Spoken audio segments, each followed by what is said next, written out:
These are the 5 common mistakes most buyers make. Number 3, when you're negotiating, you found the house, you found the neighborhood you're going to be negotiating, make sure you're negotiating for the right items. Don't lose the house that works perfectly for you over $2,000. Let's face it, you're going to be spending between $100,000 and $1 million.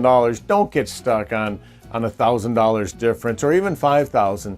If you're going to plan ahead and be in that home for at least 3 or 4 years, your equity is going to make up for it. So if this is the house that works, don't dig your heels in and be stubborn on that.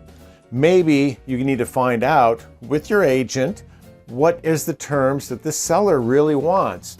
Maybe they will come down to your price if you give them a time frame. Maybe they need a 60-day closing and not a 30 days. Maybe a little inconvenience on your side might get you a better deal.